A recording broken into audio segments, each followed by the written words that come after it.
நல்லா துணி எல்லாமே நல்லா இருக்குது. நம்மளுக்கு கஸ்டமர் சர்வீஸ், அவங்க சர்வீஸ் நல்லாயிருக்கு.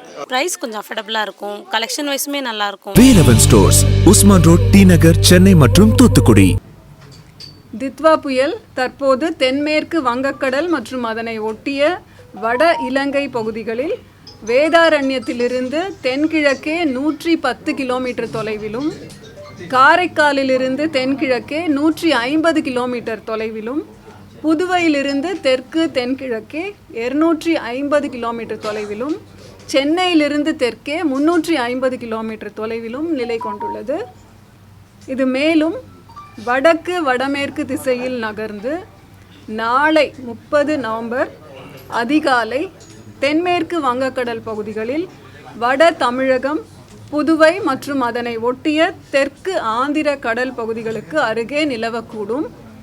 தித்வா புயல் வடக்கு வடமேற்கு திசையில் நகரும் பொழுது வட தமிழகம், புதுவை கடலோர பகுதிகளிலிருந்து இன்று நள்ளிரவில் 60 கிலோமீட்டர் தொலைவிலும், நாளை அதிகாலை 30ஆம் தேதி நவம்பர் 50 கிலோமீட்டர் தொலைவிலும், மாலை 25 கிலோமீட்டர் தொலைவிலும் தித்வா புயலின் மையப்பகுதி நிலவும் வாய்ப்பு உள்ளது.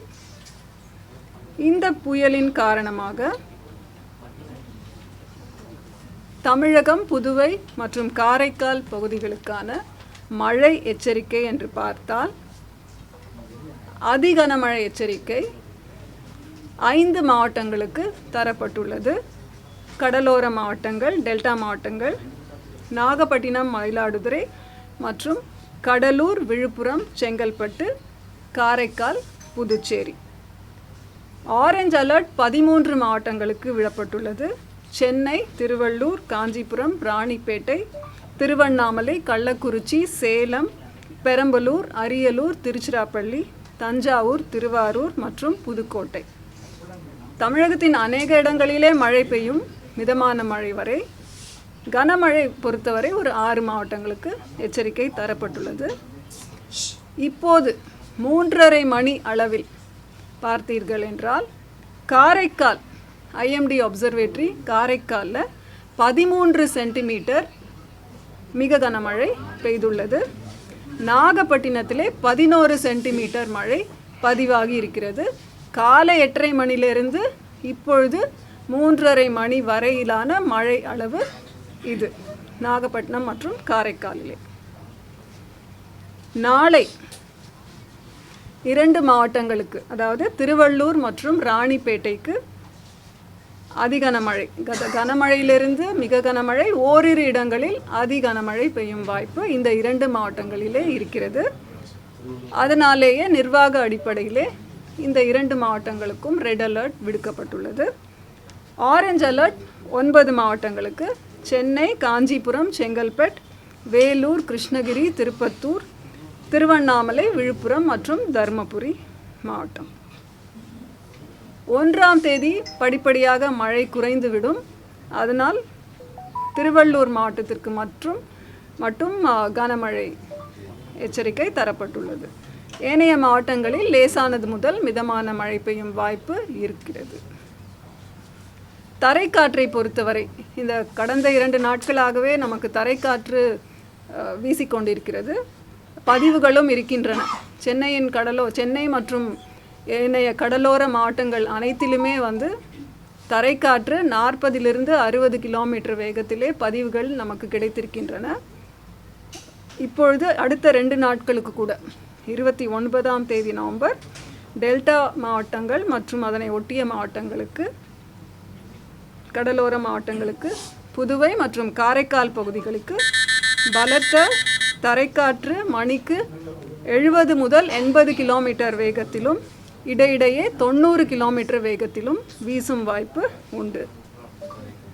நாளை 30ஆம் தேதி வட தமிழக கடலோர மாவட்டங்களுக்கு மற்றும் புதுவையில் பலத்த தரைக்காற்று மணிக்கு 60 முதல் 70 கிலோமீட்டர் வேகத்திலும், இடையிடையே 80 கிலோமீட்டர் வேகத்திலும் வீசக்கூடும். தென் தமிழக கடலோர மாவட்டங்கள், டெல்டா மாவட்டங்கள் மற்றும் காரைக்கால் பகுதிகளுக்கு தரைக்காற்று 55 முதல் 65 கிலோமீட்டர் வேகத்திலும் இடையிடையே 75 கிலோமீட்டர் வேகத்திலும் வீசக்கூடும். மீனவர்களை பொறுத்தவரை 29, 30 நவம்பர் தேதிகளில் 70 முதல் 80 கிலோமீட்டர் வேகத்திலும் இடையிடையே 90 கிலோமீட்டர் வேகத்திலும் கடலிலே காற்று சூறைக்காற்று வீசக்கூடும். எந்தெந்த பகுதிகள்னு பார்த்தீங்கன்னா ஆந்திர கடலோர பகுதிகள், மத்திய மேற்கு வங்கக்கடல் பகுதிகள், தமிழக கடலோர பகுதிகள், மன்னார் வளைகுடா குமரிக்கடல் பகுதிகள், தென்மேற்கு வங்கக்கடல் பகுதிகள். 29ஆம் தேதி மட்டும் அரபிக்கடலிலே தென்கிழக்கு அரபிக்கடல், கேரள கடலோர பகுதிகள் மற்றும் லட்சத்தீவு பகுதிகள். 30ஆம் தேதி வங்கக்கடல் பகுதிகளுக்கு மட்டும் இந்த சூறைக்காற்று எச்சரிக்கை விடுக்கப்பட்டுள்ளது. 1ஆம் தேதி படிப்படியாக இந்த காற்றின் வேகம் குறைந்து 45 முதல் 55 கிலோமீட்டர் வேகத்திலும் இடையிடையே 65 கிலோமீட்டர் வேகத்திலும் வீசக்கூடும். துறைமுக எச்சரிக்கைன்னு பார்த்தீங்கன்னா நாகப்பட்டினம் மற்றும் காரைக்காலிலே டேஞ்சர் சிக்னல் 5ஆம் எண் எச்சரிக்கை கொண்டு ஏற்றுவதற்கான எச்சரிக்கை அறிவிப்பு தரப்பட்டுள்ளது. மற்ற துறைமுகங்களான தூத்துக்குடி, பாம்பன், கடலூர், புதுச்சேரி, சென்னையிலே லோக்கல் வார்னிங் 4ஆம் எச்சரிக்கை கொண்டு ஏற்றுவதற்காக அறிவுறுத்தப்பட்டிருக்கிறது. சென்னை மற்றும் புறநகர் பகுதிகள்னு பார்த்தா இன்றும் நாளையும் பொதுவாக மேகமூட்டமாக இருக்கும். இடி மின்னலுடன் கூடிய கன முதல் மிக கனமழை பெய்யும் வாய்ப்பு. ஸ்பெல்ஸில் ஒரு 10 நிமிஷம் நல்லா பெய்ஞ்சிட்டு கொஞ்சம் நேரம் கழித்து அந்த மாதிரி இன்டர்மிட்டன்ட் ஸ்பெல்ஸில் உங்களுக்கு கன முதல் மிக கனமழை சென்னையிலே பதிவாகும் வாய்ப்பு இருக்கிறது. இப்பொழுது கடந்த 24 மணி நேரத்திலே தமிழகத்திலே வடகிழக்கு பருவமழை தீவிரமாகவும் குறிப்பாக கடலோர தமிழகத்தில் மிக தீவிரமாகவும் இருந்தது. தமிழகத்தின் அநேக இடங்களிலும் கடலோர மாவட்டங்களில் பெரும்பாலான மாவட்டங்களிலும் புதுவை மற்றும் காரைக்கால் பகுதிகளிலுமே மழை பெய்துள்ளது. 24 மணி நேரத்திலே பதிவான மழை அளவுன்னு பார்த்தால் ஒரு இடத்திலே அதிகனமழை கோடியக்கரை என்ற இடத்திலே 25 சென்டிமீட்டர் மழை பதிவாயிருக்கிறது. 4 இடங்களிலே மிக கனமழை, 11 இடங்களிலே கனமழை. எல்லாமே நாகப்பட்டினம் மாவட்டத்தில் தான். கோடியக்கரை, வேதாரண்யம் 19 சென்டிமீட்டர், வேளாங்கண்ணியிலே 13 சென்டிமீட்டர், திருப்பூண்டி மற்றும் நாகப்பட்டினத்திலே 12 சென்டிமீட்டர் பதிவாயிருக்கு. வடகிழக்கு பருவமழை காலத்திலே பதிவான மழை அளவு இன்றைய தேதி வரை 1 அக்டோபரிலிருந்து 29 நவம்பர் வரை இயல்பாக நமக்கு கிடைக்க வேண்டிய மழை 35 சென்டிமீட்டர். இன்று வரை நமக்கு பதிவான மழை 36 சென்டிமீட்டர். இது இயல்பிலிருந்து +3% அதிகம். பருவகால மழை என்று பார்த்தால் +3% அதிகமாக இருக்கிறது. இது அந்த வரைபடம்.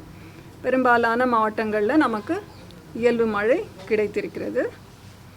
நவம்பர்னு பார்த்திங்கன்னா நவம்பர் மாதத்திலே நமக்கு கிடைக்க வேண்டிய மழை 18 சென்டிமீட்டர், கிடைத்த மழை 13 சென்டிமீட்டர்.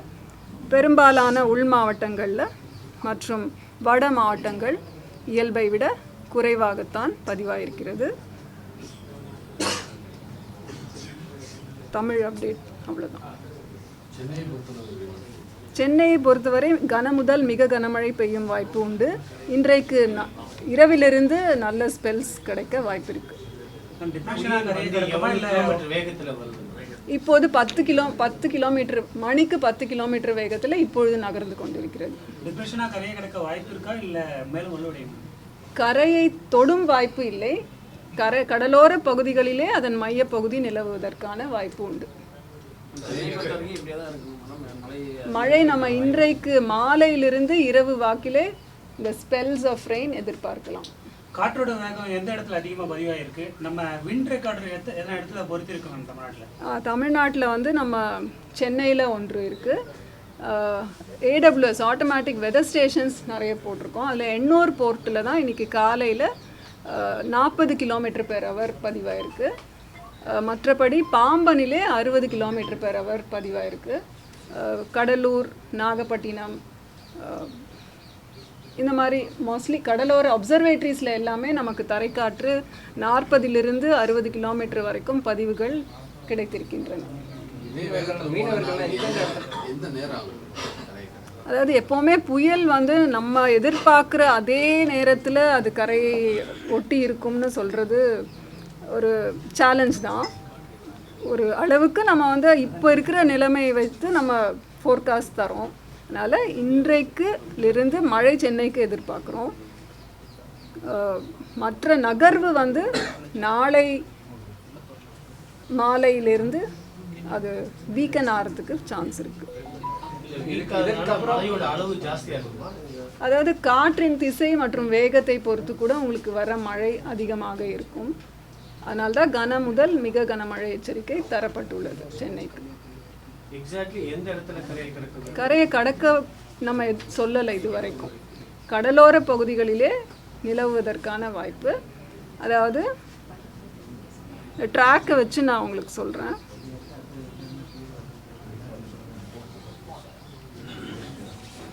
இப்போ இது வந்து எப்படி நம்ம இது வந்து கடல் மேல் விண்ட்ஸ் காற்றின் வேகம் மற்றும் திசை எப்படி இருக்குது அப்படின்றதுக்கு நமக்கு இந்த ஸ்கேட்ரோமீட்டர் விண்ட்ஸ் கிடைக்கும். இதில் பார்த்திங்கன்னா வட இலங்கை பகுதிகளிலே தான் அந்த சுழற்சி காணப்படுகிறது. சுழற்சி மாதிரி ஒரு பேட்டர்ன் இருக்கு இல்லையா? ஸோ இந்த சுழற்சி தான் நமக்கு இப்போது தித்வா புயலாக இருக்கிறது.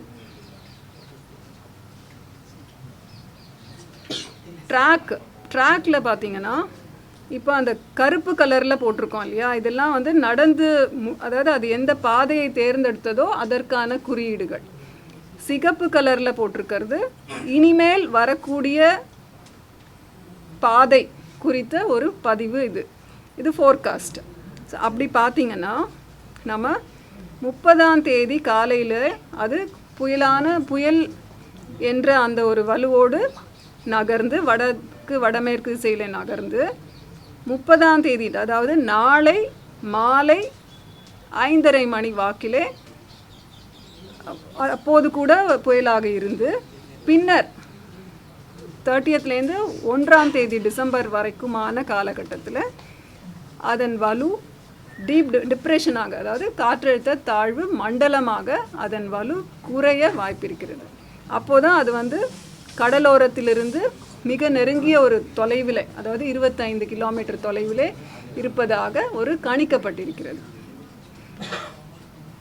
முதல்ல சொன்னோம் இல்லைங்களா, நள்ளிரவில், அதாவது இன்று நள்ளிரவில் 60 km தொலைவிலும், நாளை அதிகாலை 50 km தொலைவிலும், நாளை மாலை 12 UTC அதாவது 5:30 மணிக்கு பின்னர் 25 km தொலைவிலும் நிலை கொண்டிருக்கும் வாய்ப்பு. அதாவது மித்வா புயலோட மையப்பகுதி இவ்வளவு அருகில், கரையிலிருந்து இவ்வளவு அருகில் நிலை பெறுவதற்கான வாய்ப்பு இருக்கு என்று கணிக்கப்பட்டுள்ளது. சென்னைக்கு அருகே வரும்போது டிப்ரெஷனாக இருக்குமா இல்லை புயலாக இருக்குமா? அதுதான் டிப்ரெஷனாக வாய்ப்பு இருக்குது. அந்த டிஸ்டன்ஸ் வந்து 30ஆம் தேதி 5:30 மணி வாக்கிலிருந்து 1ஆம் தேதி அதிகாலை வரைக்குமான இடைப்பட்ட நேரத்திலே அதன் வலு குறைய வாய்ப்பிருக்கிறது.